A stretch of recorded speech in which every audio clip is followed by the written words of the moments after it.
부산에서 동화 쓰는 동화 작가 하나입니다. 만나서 반갑습니다.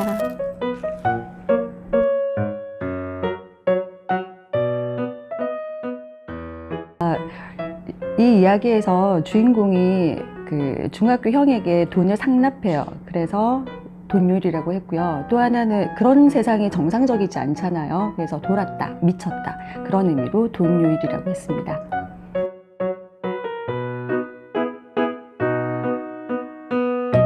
동현이가 학원에서 만난 형과 이제 친해졌다가 어느 날부터 그 형이 자기에게 이제 돈을 요구하게 되는, 근데 어쩔 수 없이 그 형에게 돈을 이렇게 주게 되면서 다른 친구들을 본의 아니게 괴롭히면서 괴로워하는 아이의 이야기입니다.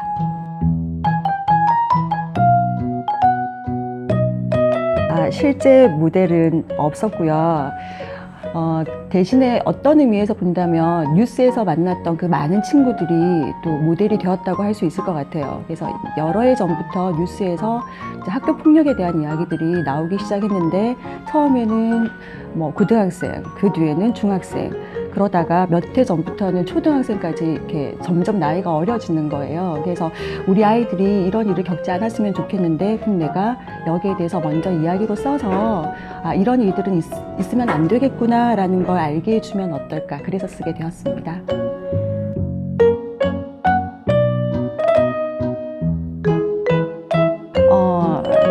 어떤 의미에서는 몰랐으면 좋겠다, 이런 단어조차 없었으면 좋겠다 싶은데 또 실제로는 있잖아요. 그래서 아이들이 어떤 정말 책에서만 경험하게, 드라마나 영화나 책에서만 경험하고, 이건 정말 이렇게 아픈 거구나, 이게 눈에 보이지 않아도 이런 상처를 주는구나, 아니면 때로는 눈에 보이는 상처도 주는구나.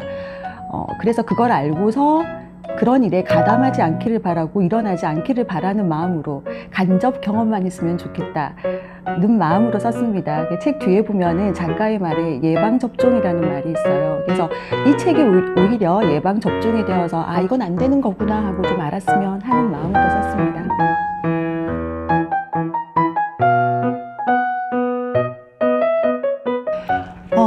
이렇게 뉴스에서 학교 폭력 이야기를 접하면서부터 이걸 쓰고 싶다는 생각은 했는데, 사실 너무 묵직하고 무겁고 아픈 이야기여서 어떻게 쓰지 하다가 머릿속에서 어떤 장면 하나가 떠올랐어요. 그래서 두 명의 아이가 이렇게 나오는 거예요. 그러니까 한 명은 이 아이를 괴롭히고 있고, 다른 친구는 거기에 대해서 당하고 있어요. 그러니까 학교 폭력이죠.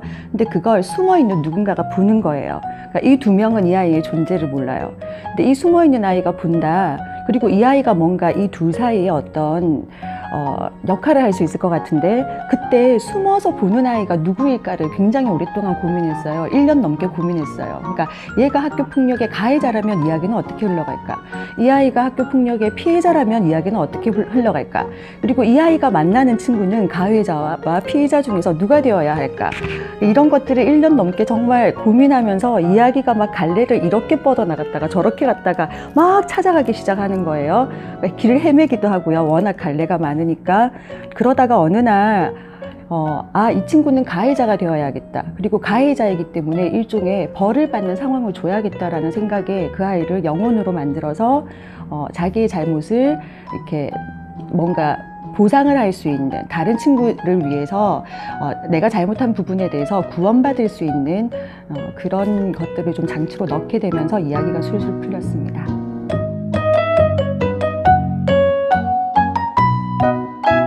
듣는 게 너무 어려워요. 어디에서 그냥 툭 떨어졌으면 좋겠는데, 근데 이제 평소에 좀 이렇게 예쁘거나 개성 있는 이름이 있으면 메모를 좀 해둬요. 그래서 오래전에 수업하던 데서 어떤 아이가 하동현이라는 아이가 있었는데, 그 아이는 이미지가 되게 순하고 되게 예쁘고 부드럽고 그랬었지만, 이름에서 풍기는 이미지가 뭔가 강단도 있어 보이면서도 좀 뭔가 복잡해 보이는 거예요. 그래서 그때 당시에 그 친구에게 내가 언젠가 동화에 너의 이름을 써도 좋겠냐고 이렇게 물었더니 좋다고, 이제 그래서 쓰게 되었고요. 다른 이름들도 웬만하면 그 개성과 그 캐릭터에 맞는 이름이 나올 수 있도록 하려고 애썼습니다.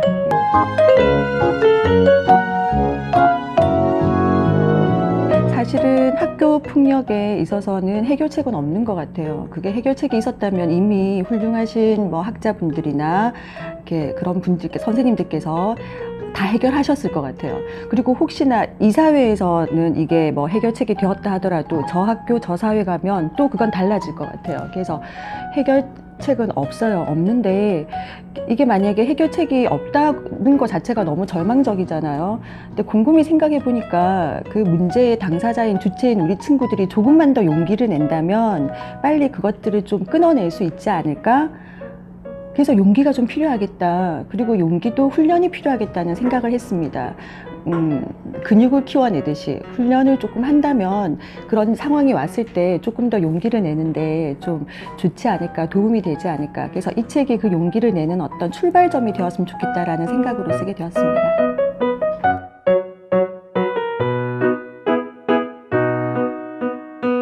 그러니까 아이를 키우기 되게 좋은 것 같으면서도 되게 불안한 시대가 지금인 것 같아요. 그러니까 물질적으로는 풍요롭지만 정서적으로 너무 뭔가 많이 비어 있고 부족하고 메말라 있고요. 아이들의 시선을 끄는 것들은 많지만 아이들의 좀 이렇게 정서적으로, 인성적으로, 감성적으로 아이들을 채워주는 것들이 많이 부족한 것 같아서 저는 부모님들이 거기에 좀 관심을 가져주시면 어떨까. 좀 전에 근육 얘기를 했는데 저는 우리 아이들이 감정의 근육이 좀 튼튼한 친구들이 되었으면 좋겠다 싶고요. 그러기 위해서는 부모님들께서도 좀 이렇게 야무지고 때로는 독한 마음으로 우리 아이들이 좋은 일, 나쁜 일, 슬픈 일, 뭐 힘든 일, 그런 여러 가지 감정들을 잘 겪어낼 수 있도록 좀 도와주셨으면 좋겠다는 생각이 들고요. 그리고 많은 부모님들 지지합니다. 정말 애들 키우기 힘든 세상인 것 같아요. 네.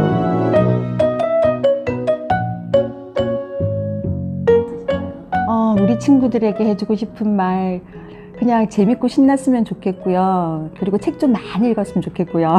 그래서 책 속에는 내가 경험할 수 없는 많은 길들이 있는 것 같아요. 그래서 게임보다 책이 더 재밌다는 걸 좀 더 많은 친구들이 알 수 있었으면 좋겠고, 또 그러기 위해서 선생님도 좀 더 재미있는 동화책 많이 쓰도록 하겠습니다. 저도 감사합니다. 여러분 안녕.